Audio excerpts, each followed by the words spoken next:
Hey friends, this is Derrick Broze with the Conscious Resistance Network, theconsciousresistance.com, and today we're going to do a quick news wrap-up, news update.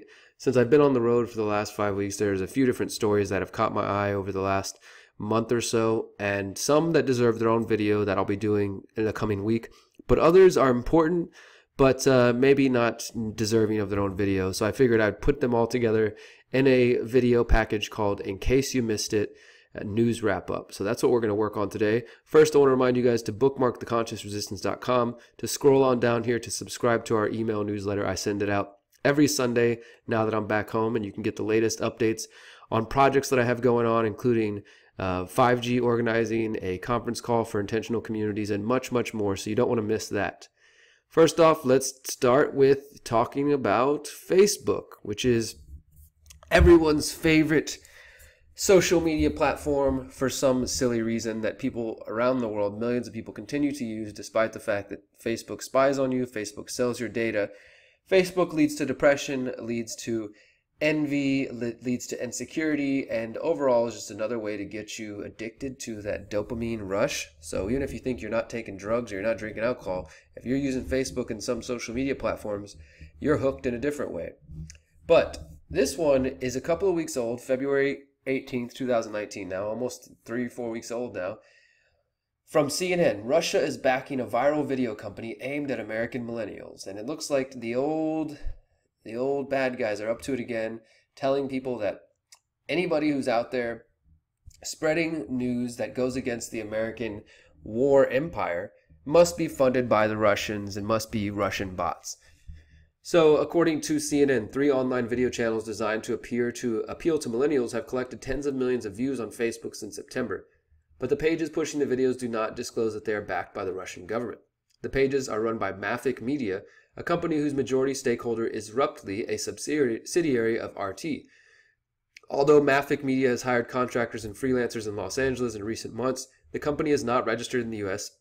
It is registered in Germany. And on Friday, which is a few weeks back, Facebook suspended the pages, saying that it would reach out to the people running them to ask that they disclose where the pages are run from and their affiliation with their parent company, and to get back to them. But basically, if you look at this, it's going after a couple different pages that this company owned, and they are back then Soapbox and Waste Ed about education, and they all take a particular stand that it was probably familiar to millennials who've seen like the Now This or AJ Plus, these kind of Facebook pages and social media content that are slickly edited, and they are usually just have text on screen, so you don't even have to listen to it if you're at work and you can't listen to it, or you're at school. And yeah, and they work very well. They go viral and people pay attention to them. So these 3 outlets who have some connections to RT, Margarita Simonian, the head of RT, pointed out that Facebook didn't seem to have an issue with the pages until CNN asked about them. All of a sudden, CNN made a big deal about it, talking about Russian interference. Facebook took them down. And this is basically the CNN hit piece here, saying that they're mimicking the Russian information operations in the U.S. over the past few years, trying to exploit existing divisions and tensions in the countries. But when you go on there and look at their pages, and you can see that it's clear that these pages are just calling out the U.S. BS, calling out the war machine, calling out U.S. colonialism and the U.S. empire. And the journalists themselves, as far as we can see, have no connection to the Kremlin or to Russia particularly. They've just been hired to work by them. And maybe that's the way that propaganda operates. Countries, governments fund small operations like this, and the people think that they're completely independent. They have enough room to speak. But ultimately, they're serving the larger aims of the people who are running the show. And that may be true. But at the end of the day, this is just more propaganda from the U.S. government and from Facebook. And thankfully, though, you can see this update just a couple days ago, how a small team of journalists overcame Facebook censorship. This is written by Alexander Rubinstein for Mint Press News. And it really goes deep, deep, deep into this story, looking at the people who are pushing some of this nonsense about being Russian bots, and the same people who are pushing the idea of myself and plenty of others being fake news. So CNN admitted in its article that it was tipped off by the German Marshall Fund to the fact that Mavic is owned by Roughly, an RT subsidiary, by 51%, and by this other guy for 49%. Now, if you remember the German Marshall Fund, who I'm actually working on a mini documentary about, it's a think tank that's funded by the United States Agency for International Aid, International Development, USAID, and the German Marshall Fund, along with the Atlantic Council and along with Prop or Not and some other shady organizations who have been calling everybody in the independent media fake news and who apparently have been working to take down independent news off social media, are a part of the same team that's going after these journalists now. And thankfully they were able to overcome that and they got their Facebook pages back. But still, I have to ask myself, why? Why are you guys using it? Obviously people are there, but why play their game? Why not just go somewhere else and build something better? Now, in addition to this Facebook news, we got this one here, which was originally put out by Project Veritas, and this is an update from Activist Post. Facebook insider leaks docs, explains deboosting, troll report, and political targeting and interview. And now I've seen Project Veritas do some good work. They tend to lean right, and so most of their exposing is just exposing the left. I haven't seen them do a lot of exposing of people on the right and the shady actions that they're up to. But still, for what they do good work. And this is definitely worth your time. They do a sit down with this interview with this employee, which, by the way, they call her an insider. It's like this chick shows her whole body and her hair dye colored pink, and they use her normal voice. So I don't know how well she's hiding herself, and if they even care to hide herself anymore. It's just probably to make it kind of look, intense, like, oh, we've got an insider, former Facebook worker. But I'm pretty sure Facebook and the NSA and whoever else wants to know knows who this lady is. But either way, props to her. She talks about how as she was working at Facebook, she started to notice that some of these same names were popping up. She was seeing deboosting, and of course, deboosting means the opposite of boosting. So if you want to boost somebody's live stream, maybe they pay for it or they boost it in some other way. A deboost would then mean to make sure that less people see it, so that it's deboosted from people's timelines and from their news feeds. And so this short interview, actually shows this insider giving her take on what she discovered, and then James O'Keefe of Project Veritas actually going and trying to interview some of the Facebook employees who were responsible for creating the technology. So it's really great work, and it does show you that, look, Facebook, Twitter, all these outlets, they do have an agenda. They do have a bias. I don't want to believe, and I can't just believe based on what I see, that it's just a bias against conservatives or right-wingers. Yes, some of the companies probably have that just because they're liberal and left-wing, but you better believe that anybody who speaks out against the war machine is going to be censored and face deboosting and face shadow banning and things like that. So don't get caught into the whole false left-right paradigm again and thinking like, oh, it's just attacking right-wing and conservatives, and it's all the left-wing, it's all the liberals. That's just part of the propaganda too. All right, and on to the next story that you need to know about but might have missed. OPCW Syria report cripples Western chemical weapons narrative. This is being written by Tony Cartalucci, being posted on Activist Post. The Organization for the Prohibition of Chemical Weapons has presented its final report regarding an alleged chemical weapons attack on Douma, Syria, which supposedly took place on April 7, 2018. You guys must remember this one. If not, go back and check on our YouTube channel, on our website. You can search Syria and see the report that I did that thoroughly debunked this claim that there were chemical weapons being used, or at least showed that there were reasons to doubt the claims, let's say that. And despite attempts by the Western media to hail this as proof that the Syrian government used chemical weapons in Douma, the report says nothing of the sort. In fact, the report fails to link any of the alleged 43 deaths to apparent chlorine found at the scene.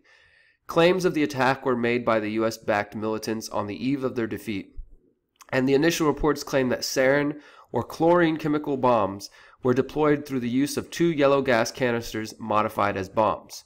No sarin of any kind was found by the OPCW inspectors. Read that again. No sarin gas of any kind was found by the Organization for the Prohibition of Chemical Weapons inspectors. And while the report suggests that 2 modified yellow gas canisters were used in the attack, and that they appeared to have been dropped onto 2 buildings, the report also mentions that the inspectors found a nearly identical canister in a workshop which was used by the militants to construct weapons. Now, those same militants are the people who, let's just call them, they're terrorists by any other name, who have been supported by the U.S. government and funded by the U.S. government over the years. So we have to remember those things. We have to remember that As the years pass, right, this has been it's been almost a year now since these claims of chemical weapons attacks, and most people have forgotten and moved on about it, but they assume what they were told by the Western media was true. They're like, yeah, Syria, chemical weapons. And then a year later, when a report says, hey, we're not so sure about that, most people have moved on. They're already cemented in their mind of what they think is reality, and reality seems to be different than what we were told. The alleged chemical weapons attack happened on April 7th, and this led to the US, UK, and France launching missiles against Syrian military targets on April 14th, 2018. And this was long before the inspectors even arrived at the sites. So the US claims there was an attack on April 7th. By April 14th, they're bombing along with the UK and France. And this is more than a week before the inspectors could actually get on site. And the OPCW report notes that video and photographic evidence of alleged victims of chemical exposure could not be linked to any chemical inducing traces of chlorine that they found. This is a specific quote from the report. Many of the signs and symptoms reported by the medical personnel, witnesses, and casualties, as well as those seen in multiple videos provided by the witnesses, their rapid onset and their large number of those reportedly affected indicate exposure to an inhalational irritant or toxic substance. However, based on the information reviewed and with the absence of biomedical samples from the dead bodies, it is not currently possible to precisely link the cause of the signs and the symptoms to a specific chemical. So, I mean, this is taking a more kind of tempered approach. It's not saying like, yes, Assad is a killer, chemical killer, and we have all the evidence. They're basically saying like, there's no way to have hard evidence of this. So I don't know. And even further, the report says a number of the interviewed medical staff who were supposedly present in the emergency department on April 7th emphasized that the presentation of the casualties was not consistent with that expected from a chemical attack. They also report not having experience in the treatment of casualties of chemical weapons. Some interviewees stated that no odor emanated from the patients, while others witnesses declared that they perceived the smell of smoke on the patient's clothes. So you got a lot of mixed signals. My point with bringing this up is, you're not going to hear about this in the corporate mainstream media unless they try to spin it and say that, it favors their narrative. But the reality is that the narrative is much, much different. And all of these lies are just being used to push us further into war. A brief 5G update here. Now, I've talked about health concerns, security concerns, privacy concerns as it relates to 5G. But I've also mentioned this company, Huawei, which is one of the largest companies in China that is involved in telecom infrastructure. They're kind of like a Verizon or something like that in the sense that they are involved with cell phones, but they're also helping build the infrastructure for 5G. And I've mentioned to you guys that the United States government, who is fully aware that 5G cellular technology and the spectrum that 5G operates on, and of course moving to the Internet of Things, that allows anybody who has access to that to monitor, to spy, to gather up data, and to use it for all kinds of reasons. And so for this, the U.S. has pushed back against Huawei and said, hey, this is a Chinese company. They could theoretically use the infrastructure they install in America and all around the world to spy on all of us for the Chinese government. Huawei's chairman has denied any of this. The Chinese government denied any of this. And the U.S. government is pushing back and calling on their allies not to work with Huawei. And in a lawsuit now that Huawei has filed against the U.S. government, it will claim that the National Defense Authorization Act violates the U.S. Constitution by singling out an individual or group for punishment without trial, according to the reports. And the legislation, the most recent NDAA, which was passed back in August, specifically forbids government agencies from using technology from Huawei and its smaller Chinese rival ZTE. So this is kind of some of the behind the scenes stuff going on. Of course, we should be concerned about the privacy and the health concerns of how it's going to affect us when 5G rolls out in our communities in the United States. But the bigger picture, the larger kind of geopolitical battle that's taking place is that these two superpowers, the United States and China, are trying to battle over who is going to be in control of the infrastructure that will underpin all of the future technology, from driverless cars, augmented reality, virtual reality, to robot assistants, and obviously the spying and all that stuff. They want to make sure that they're the ones in control of that, and because they're also afraid that each other will use it to spy on the opposing country. And that's the reality of this technology. It can be used in so many different ways, and people are just turning a blind eye to it because they want speeds 100 times faster. Now, speaking of technology, let's take a look at this one really briefly. HoloLens. Some of you guys may have heard about this, right? HoloLens is made by Microsoft, and it's a tool that recently the United States military has announced that they are going to use. The U.S. Army signed a contract, a $479 million contract with Microsoft last year to supply technology for the military's Integrated Visual Augmentation System, or IVAS. Under the project, Microsoft, who makes the HoloLens augmented reality headset, and augmented reality is different than virtual reality. Augmented reality is like say you're wearing one of these headsets and you're looking around the world. You see the regular world that's there, but you'll also have a heads-up display, kind of like on a video game, that will tell you about your environment. And so these headsets are eventually there's going to be 10,000, 100,000 of them, which will be used in combat and training for the military. And the Army says that this project is, quote, a way to increase lethality by enhancing the ability to detect, decide, and engage before the enemy. And in response to this, a number of Microsoft workers have written a letter to top executives. This is just a couple of weeks old, but it's still going on.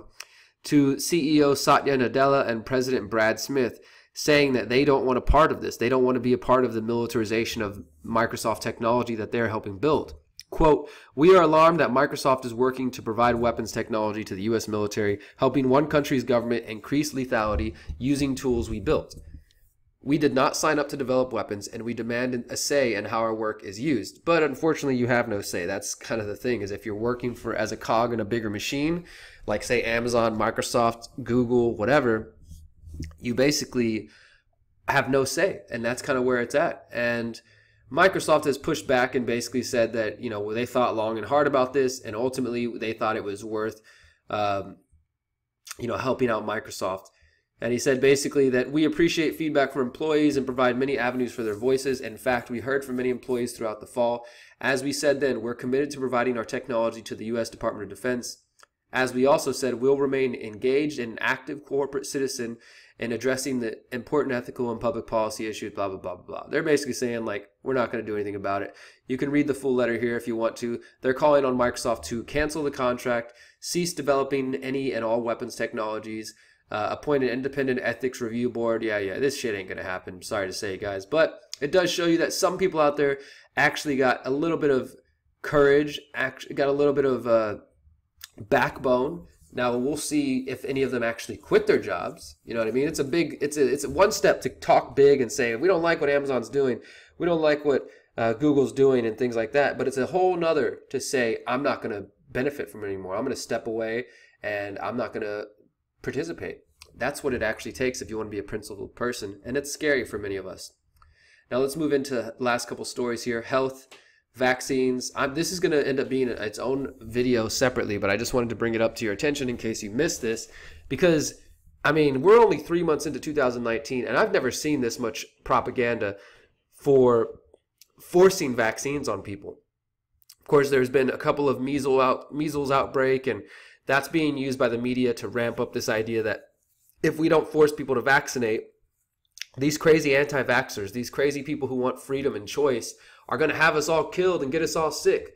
Just last Tuesday, the Senate Committee on Health, Education, Labor, and Pensions did a hearing called Vaccines Save Lives. Vaccines Save Lives, what is driving preventable disease outbreaks? And they had all these different people come talk, including Ethan Lindenberg, who is a student who, if you guys hadn't seen, this is the kid that he posted on Reddit. It supposedly was, an organic thing. He did it all on his own. This is not some media ploy. I have trouble buying that.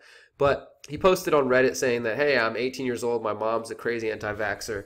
I went and got vaccines without her permission. And now he's a hero of the pro-vaccine community, the anti-vaxxer community. And they're parading him around, including at this congressional hearing. And at this congressional hearing, this committee hearing, we have Rand Paul being essentially the only person who stood up and spoke against forced vaccinations. You can see this headline: GOP senator defends mandatory vaccinations after Rand Paul says they're inconsistent with liberty.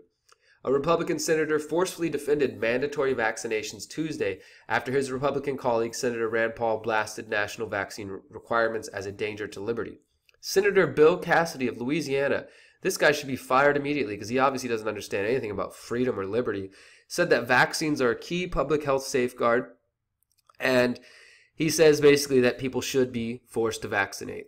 As we contemplate, this is what Rand Paul said, as we contemplate forcing parents to choose this or that vaccine, I think it's important to remember that force is not consistent with the American story, nor is force consistent with the liberty our forefathers sought when they came to America. And he said, I don't think you have to have one or the other, though. I'm not here to say don't vaccinate your kids. If this hearing is for persuasion, I'm all for the persuasion. I've vaccinated myself. I've vaccinated my kids. He said, but I still do not favor giving up liberty for a false sense of security. Cassidy fired back, the Republican from Louisiana, said this requirement is just that you cannot enter school unless you're vaccinated. Now, if you're such a believer in liberty that you do not wish to be vaccinated, then there should be a consequence, and that is that you cannot infect other people. If you believe in liberty, that's fine. Don't get immunized. But I don't think you need to necessarily expose others to the disease. So they start with saying that you can't get into schools, right? And then your kids can't get into daycare. Do you think they're going to stop there? Eventually, they're going to say, you can't go out in public. You can't go out to the public parks. You can't go out. You're going to have to wear an X on your shirt if you're unvaccinated. I mean, this is just getting really scary and crazy. And like I said, I'm going to have a bigger video coming on this soon. I just wanted to touch on it in case you hadn't seen, because there's so much propaganda coming out related to vaccines. And it really needs to be called into question. This one here, again, I'm going to be doing a separate video on, but I just want to tease it a little bit. In case you didn't see this, it's kind of related to football, but also prostitution, maybe some bigger issues. Patriots owner Robert Kraft charged with misdemeanors solicitation of prostitution. Robert Kraft, who's a billionaire owner of the New England Patriots, faces charges of soliciting a prostitute after he was twice videotaped in a sex act at a shopping center and massage parlor in Florida. The 77-year-old man is denied any wrongdoing, and this comes amid a crackdown on sex trafficking from Palm Beach to Orlando, in which police planted cameras in massage parlors. Kraft was not immediately arrested. They said that there will be a warrant issued for his arrest. I doubt this guy's going to go to prison, and we'll have to wait and see what the real charges are. But the one thing that really caught my attention, and again, I'm doing some deeper digging into this that I think will be worth looking at. Robert Kraft, lives in Massachusetts and has a home in the Palm Beach area. Some of you may remember why that's significant. And though he is a Democrat, he is friendly with President Donald Trump and a frequent guest at Trump's Mar-a-Lago club. This same Mar-a-Lago club in the same Palm Beach area is where Jeffrey Epstein has lived and where Jeffrey Epstein was recruiting his women, these various women. So Trump says, oh, it's very sad. I'm surprised to see it. He's proclaimed his innocence. And they're denying any involvement. But as I said, I think that there might be some more digging worth doing when you see that Trump connection, the Palm Beach connection, the Mar-a-Lago connection. Maybe there's an Epstein connection. I'm going to do some more digging, but we'll have to wait on that. And the last thing I want to mention to you guys is actually a positive story. I think so. It's something that we can say, hey, here's something good happened. Jaden Smith unveils infiltration system to provide Flint with clean water. Jaden Smith is, of course, Will Smith and Jada Pinkett Smith's 20-year-old son. He's a rapper. He's an actor. He's done a lot of different things. And he's also the founder of a company called Just Goods, which says that they sell, quote, ethically sourced and bottled water. And they've teamed up with the First Trinity Missionary Baptist Church in the Flint area. And they created something called the Water Box, which will be set up at church on Thursdays from 11:30 a.m. to 1:30 p.m. and is capable of providing 8 to 10 gallons of water per minute after running through 3 different filters. And there's some pictures you can see of them getting this water box set up, and he's providing people, the church, through help with Jaden Smith, has provided about 5 million bottles of water to Flint, but has seen declining donations as the city nears its 5th year of water crisis. Yes, Flint still has dirty water, still has poison in the water, just like Houston, just like many other places, but they've been doing it for quite some time, and most of them have been ignored. Jaden Smith says it was a community that people were talking about and donating, and everybody was paying attention, and then slowly they started to dwindle away, but the problem didn't go away. In addition to working with the church, Smith's company also collaborates with nonprofit organizations like Black Millennials for Flint, Rethink H2O, The Last Kilometer, and Smith's own 501c3 foundation. So yeah, here he is, helping people out. Just a little bit of a good news story. Shows you that we don't have to rely on the government to fix things. I think a while back Elon Musk was even helping out as well. And it shows you that people who have a little bit of money and influence can use that money for good if they choose to. So yeah, just think about that one. And that's it for today, guys. I just wanted to share those stories with you, help myself clear out some of the tabs I have on my browser that I've been waiting to share with you guys and catch you up on. And I hope you will share the individual stories. All the link will be below the video description. And I have lots more videos coming out in the coming weeks. So please stay subscribed, follow, like, and share. And if you want to support us to make sure that we can keep doing this, you can send crypto, you can send PayPal, or you can sign up for a monthly support on patreon.com/Derrick Broze. And until next time, hope you guys have a great day. Remember, you are powerful, you are beautiful, and you are free, my friends. Peace.